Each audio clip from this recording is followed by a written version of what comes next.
Olá a todos e bem-vindos a mais uma aula em português. Na aula passada estivemos a fazer a análise do primeiro poema da segunda parte da mensagem, O Infante, e nesta aula vamos então passar à análise do segundo poema desta mesma parte, ou seja, Horizonte.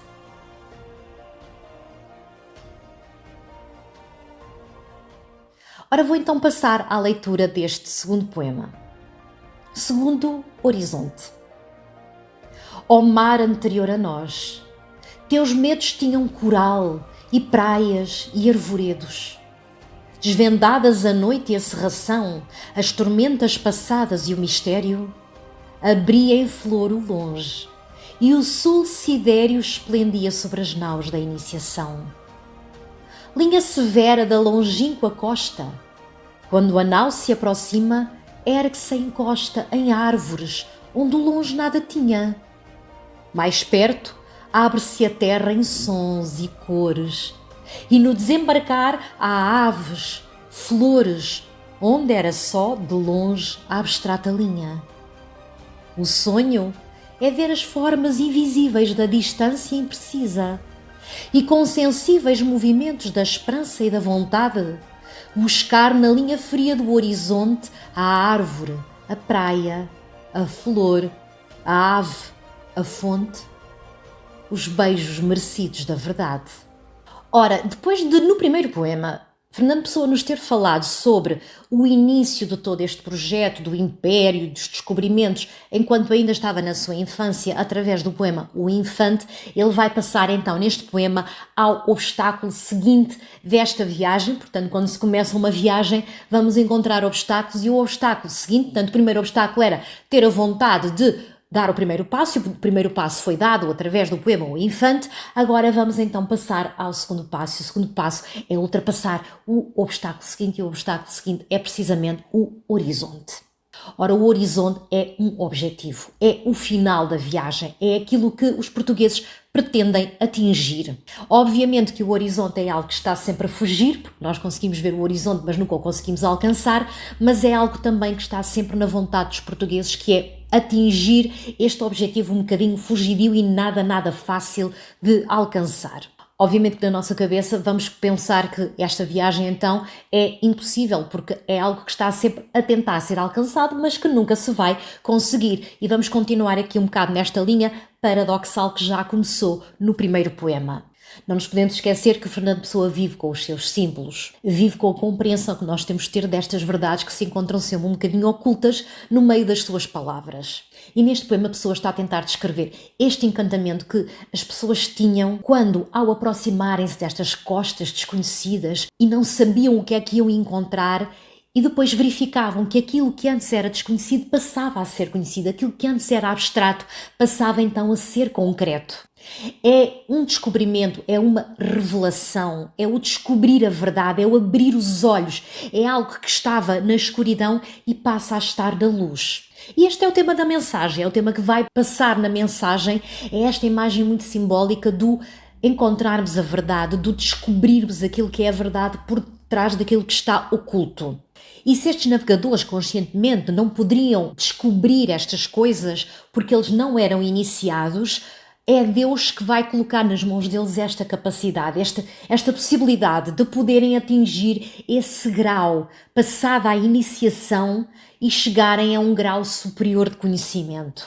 E porquê é que eles conseguem isto? Porque é uma vontade superior que faz com que eles atinjam precisamente esse grau de conhecimento. E então o que é que nos é dito na primeira estrofe? O que nos é dito na primeira estrofe é que o mar era desconhecido, e tudo o que é desconhecido provoca medo, o que quer dizer que o mar anterior aos portugueses era um mar que fazia com que as pessoas tivessem medo. Mas esse medo era um medo que não tinha razão de ser, porque afinal o que acabou por se revelar era que o que havia nesse desconhecido afinal era coral, praias, arvoredos, flores, e assim o medo desaparece. O medo desaparece quando se levanta esse véu do desconhecido, esse nevoeiro espesso. E depois de muitas dificuldades, de muitas mortes, de muitos medos, de muitas tormentas, finalmente chegou-se à verdade, chegou-se ao conhecimento, e o sul vai então resplandecer perante as naus destes iniciados que, através de uma vontade superior a deles, conseguem atingir finalmente o seu objetivo, que era o conhecimento.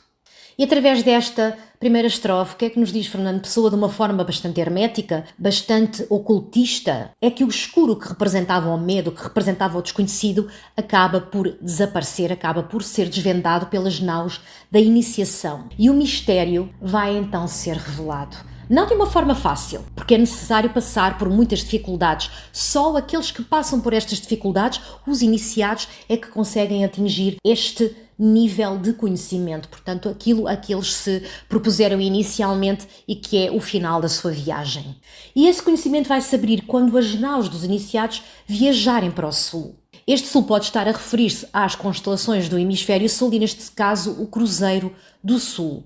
Mas vou deixar aqui uma nota indicando que esta palavra sidério também pode estar a referir-se ao período sidério, ou seja, o ano que o planeta demora a dar a volta ao Sol. Ora, na segunda estrofe temos já a aproximação a esta linha do horizonte à costa que já começa a revelar os seus mistérios. Descobre-se novidades, descobre-se uma terra com cores, com sons. E quando os iniciados, os marinheiros desembarcam, o que é que eles veem? Veem fauna e veem flora onde antes não havia absolutamente nada. E na segunda estrofe continuamos então esta temática da revelação. O abstrato torna-se concreto e o nada torna-se o tudo. E o desconhecido, quando revelado, multiplica-se em novidades, num mundo novo de sensações e numa nova realidade. É quase como se dentro do nosso mundo estes iniciados, estes navegadores iniciados, descobrissem um novo mundo, um mundo paralelo que sempre esteve ali, mas nunca conseguiu ser visualizado por aqueles que não são iniciados, aqueles que não têm esta missão divina de alguém que os força a ir e a tornarem-se iniciados nesta viagem. É um mundo que estava oculto, portanto é um mundo que não podia ser visível por qualquer um e foi apenas visível a estas pessoas que foram tocadas pela mão divina e que lhes deu uma missão, um longe de mistério a revelar, de conhecimento oculto. E na terceira estrofe temos então aquilo que é para Fernando Pessoa o significado do sonho, que já nos tinha aparecido na primeira parte do brasão, especificamente na parte relativa ao rei Dom Sebastião, que vamos encontrar aqui na segunda parte e que vamos voltar a encontrar também na terceira parte relativa ao encoberto. Este sonhar é a força de vontade, é a esperança, é o ir descobrir esta verdade escondida que depois nos vai dar também recompensas. E neste caso a recompensa de que Fernando Pessoa está a falar não é uma recompensa material, mas uma recompensa espiritual, é a recompensa da descoberta da verdade oculta, do conhecimento. E todas estas descrições magníficas que nós tínhamos estado a ver anteriormente no poema vão concretizar-se especificamente agora nesta terceira estrofe.